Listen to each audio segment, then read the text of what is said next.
What's going on, guys? OneEyedBandit back in with yet another video talking about more Dragon Ball Z Kakarot today. And basically, I wanted to go over another top 5 list. Basically, I just want to put a top 5 list together of which characters I would like to see the most within Dragon Ball Z Kakarot, because we know we get to play as quite a few characters. And then, of course, there's assist characters like Krillin, pretty sure Goten and Trunks most likely, just characters like that. Mainly just side characters like Yamcha, Tien. There's a bunch of assist characters that we'll be able to have. Chaozu is in there, but these are the characters that I want to see in this game, are characters that, yes, I wouldn't mind playing, but also just wouldn't mind just seeing within the game, because obviously, like I said, this is the story of Goku, so you're not going to get to play as, like, you know, every single character. It's not gonna have like a huge roster like a Dragon Ball Z Xenoverse or something like that, or even just a mid-sized roster like Fighters. It's not gonna have that. So today, again, I want to see these top 5 characters for me personally in Dragon Ball Z Kakarot. Number 1, let's start with Tapeon. This list is not in any single order. These are just the characters that I would like to see the most, but number 1 is Tapeon. Tapeon is just cool to me. Obviously, he's a movie character, and the debate is right now, like, are they going to have movie characters within this game? Now, I'm of the belief that we will get them in the form of certain side quests, or DLC. Sadly, it might be DLC. It's leaning more towards that way because, again, this is the story of Goku, and some of those movie quests or those movie characters are not canon. So to basically counteract that, they would have to make these characters side quest missions. So I literally wouldn't mind going and roaming the place, and then out of nowhere you see Tapeon just chilling. And then, of course, you get to have the whole Hirudegarn battle. We know that we'll be able to fight Great Ape. So, like, we've seen you can fight Great Ape Vegeta. So Hirudegarn is not out of the realm of possibility. He's a giant character that we will be able to fight with Super Saiyan 3 Goku, with maybe Tapeon as an assist character, or even be able to play as Tapeon in general, which would be freaking sick. He could have his flute. We all know the little do. Yeah, we know.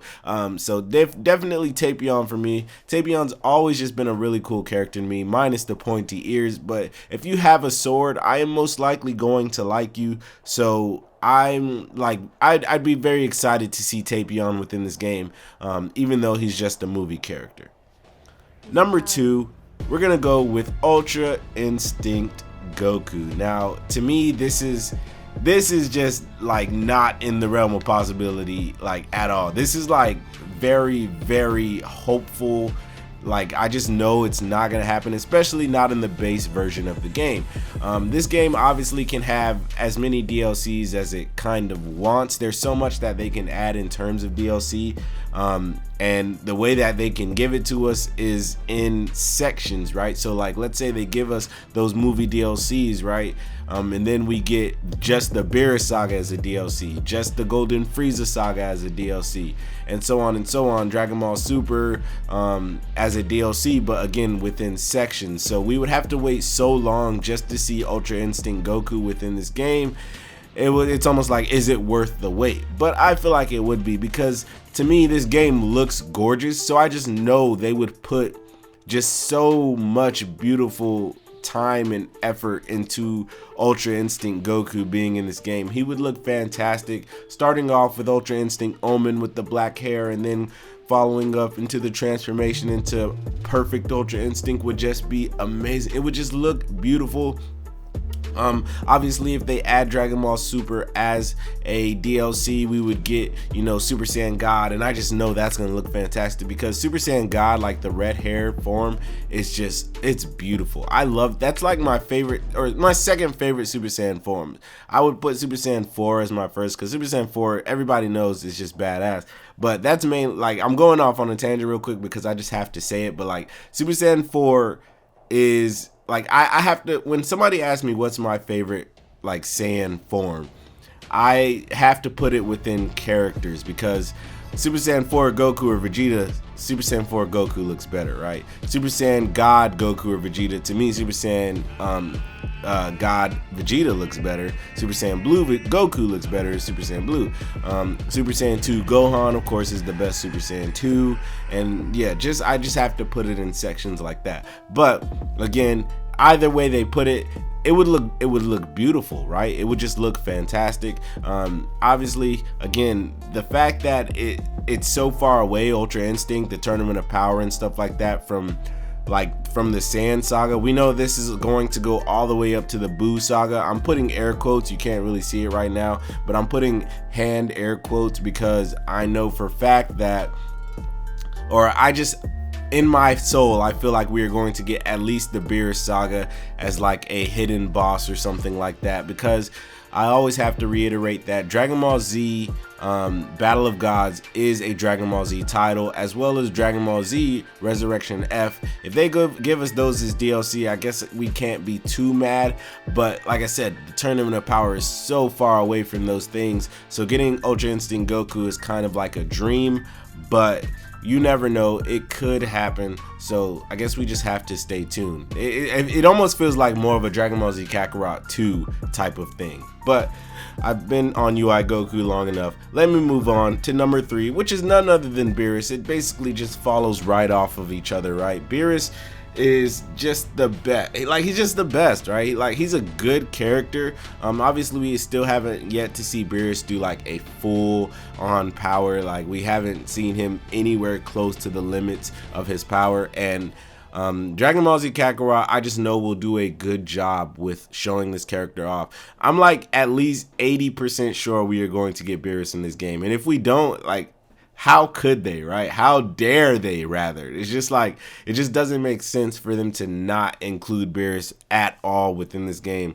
And that's basically all I have on Beerus, because it's just like, you just know they have to be putting this character in the game. The game is literally only 10 days away, and they haven't given us anything else. They've been dropping literally just, they've just been dropping clips here and there, and like, it's almost like they're gonna show off the whole game. Obviously we know they're not there, because there's going to be a lot to be explored within this game, and I'm very excited for that aspect. But anyways, let me move on to number 4, which is none other than Bardock. It's not a party without my boy Bardock. Like, straight up, Bardock is the GOAT. He's the god. Like, obviously this one right here is definitely a straight up dream. You just know Bardock's not going to show up within this game. Maybe in like a flashback with like Frieza, like when he sees Goku for the first time, he's like, oh, he looks like that Saiyan that tried to defy me one time, right? Obviously we might be able to see him in that, but I have so many different ways I could see Bardock being within this game. Like, even through side quest, right? Like, maybe Goku has a dream and sees Bardock, or something like my idea. I have a video, I'm gonna tag it in the link below or in a card or something like that, but I had a Bardock idea where he could end up in this game by this game having like a prologue. Like, we've all seen the Dragon Ball Super movie, right? In the very beginning of the Dragon Ball Super movie, they show us like what Saiyan life was like and how Frieza showed up for the first time, and of course Bardock rebelled and stuff like that. Just imagine them like showing us Bardock, and we'd be able to play as Bardock for a little bit, go up into space and rebel as Bardock, and oh my gosh. And then of course, like, maybe a flashback, we'll get to play as Bardock, something like that. There's just a bunch of ways I could see Bardock in this game, but I just know it's not gonna happen, and I'm sad, but I hold on to that glimmer of hope. I really do. And then last but not least, I gotta include Gogeta. Obviously that means, like, I just can't see them not putting movie characters within this game. Like, it just makes sense to me. And the fact that it might be DLC kind of bums me out a little bit, but it gives us hope and promise. Obviously it adds longevity. I could see Gogeta being in this game. You run into Janemba, and then of course you play as Gogeta. Definitely wouldn't mind that. Dragon Ball Super Gogeta as well. This is a DBS Broly, like, so that's even farther into the future for where this game is. So again, maybe and more likely a Dragon Ball Z Kakarot 2 type of thing, if Kakarot 2 ever comes out or something like that. But I definitely would love to see Gogeta within this game, because that's my favorite fusion. I know a lot of you like have that differing stance on which is the best fusion between Vegeta and Gogeta. It's crazy how many people actually like Vegito, even though they're basically the same fusion. I just think Gogeta is the cooler looking fusion. He just looks doper to me. So the vest is just dope to me. Like, it's just, I just love Gogeta in that sense. Gotenks, of course, is a cool fusion. Kefla is actually my number 2. I know y'all are gonna hate me for that because so many people hate Kefla for whatever reason, but I'm not gonna go on that. I'm not gonna get into that because, yeah, it just starts a lot of arguments that don't need to be had. But all in all, this is my top 5 list of characters that I would like to see within Dragon Ball Z Kakarot. If your list is anywhere different than mine, let me know down in the comment section below. Just state which 5 characters you would like to see within this game the most, whether they are playable or they're not. They're just a character that you can literally just see during a side quest or something like that, because I think a lot of characters, that's the only way we're going to see them is through side quest, because there are definitely characters that when you roam around you'll see, like Launch is in this game, which is really cool. Obviously you won't get to play as her, maybe she'll end up as like an assist character as you do her side quest mission, but you know, there's so many ways that characters can end up in this game, and I definitely want to see that. But anyways guys, again, if you enjoyed this video, please like, comment, and subscribe. Please remember that God and anime are always on your side. Please come join the Bandit Army. That's all I got for y'all. Peace out.